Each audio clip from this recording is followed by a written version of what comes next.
ရှိတယ်အပြင်မှာရှိတဲ့မာနဆိုတာကခုနဘုံဘုံတို့တခြားကိုအစင်မပြေလို့သူ့မဟုတ်တမျိုးမျိုးလို့အဲ့ဒါကိုလာပြီးတော့တတိပေးတဲ့မာနတွေနောက်ပြီးတော့တခုခုနဲ့လာပြီးတော့တိုက်ခိုက်တဲ့မာနတွေရှိပါတယ်အဲ့ဒီအပြင်စိတ်ထဲတရားကျင့်ကြံပွားများအားထုတ်တဲ့ပုဂ္ဂိုလ်တိုင်းအလုပ်တွေစ조사ပြီးတော့မိမိကောင်းကျိုးအများကောင်းကျိုးစ조사တဲ့ပုဂ္ဂိုလ်တိုင်းនិဝရဏတရားဆိုတာအဲ့ဒါတရားလည်းပဲမာနကမေသန္တအပြာပါဒသီနာမိဋ္ဌမစ္ဆာဒိဋ္ဌိဩဒိစ္စကုတ်ကုတ်စဆိုပြီးတော့ဝိသိကိစ္စပေါ့ကာမေသန္တဆိုတာအယံလောဘတွေကြီးပြီးတော့အဲ့လိုမျိုးဖြစ်တဲ့ဟာအဲ့ဒါလည်းပဲဘုံဘုံတို့ကမ္မဂုဏ်တရား၅ပါးရဲ့အပေါ်မှာ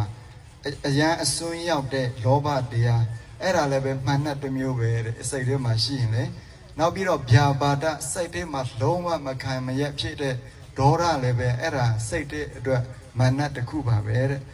နောက်ပြီးတော့ဘုံဘုံတို့ဌိနမိဋ္ဌဆိုတာဘုံဘုံတို့တခါတလေဘာမှမလုပ်ချင်ဘူးကိုယ်လက်မအီမသာဖြစ်တာထိုင်းမိုင်းဖြစ်နေတာအဲ့ကျင်နေတာအဲ့ဒါလည်းပဲဘုံဘုံတို့ပြင်းကြီးဖြစ်နေတာအဲ့ဒါလည်းပဲဖိုးအတွက်မတိုးတက်အောင်လာပြီးတော့နောက်ဆက်တဲ့မာနတရားတစ်ခုပဲတဲ့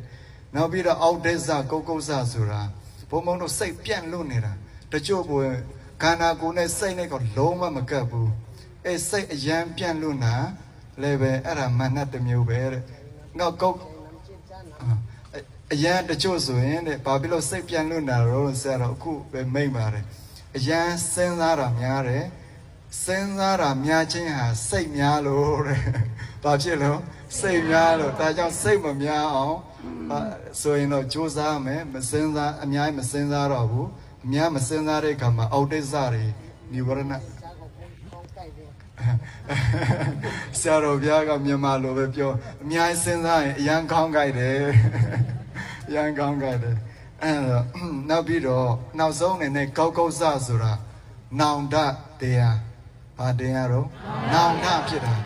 ဒါကြောင့်ဆရာတော်ဘုရားကသူလှုပ်ခြင်းနဲ့လှုပ်ဆိုရင်ဒီနေ့လှုပ်လိုက်မှနောင်တဆိုတာအရန်မာနတစ်မျိုးပဲစိတ်အတွက်အရန်ခုပြန်ပြီးတော့ကိစ္စကပြီးပြီဒါပေမဲ့အဲ့ဒီဟာကောင်းကောင်းဆိုးဆိုးအာယုံကရောက်ပြီးတော့လေလာပြီးတော့စိတ်ထဲမှာလုပ်ငန်းတွေမှာလာပြီးတော့တိုက်ခိုက်တတ်တယ်တဲ့နောင်တမှုကနောင်တပူပန်မှုမရှိအောင်ဘုံဘုံတို့အားလုံးဒီ time is limited ဆိုတဲ့အတိုင်းအချိန်ဟာအမြဲတမ်းသူ့အကန့်အသတ်နဲ့သူရှိတဲ့အတွက်ကြောင့်ဟောရလည်းပဲအကန့်အသတ်ရှိတယ်လုပ်ငန်းဆောင်တာများလည်းပဲအကန့်အသတ်ရှိတယ်အကန့်အသတ်ရှိတဲ့ဘုံဘုံတို့ကာလအခြေအနေဘဝအခြေအနေကြည့်ပြီးတော့ဘာမစိုးကောင်းကောင်းမွန်မွန်